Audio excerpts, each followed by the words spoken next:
Minsan gusto kong magsumbong sa'yo kapag pagod na ako.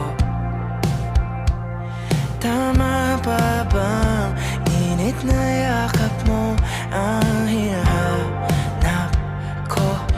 Minsan gusto ko tumawag sa'yo para lang marinig ko ang boses mo.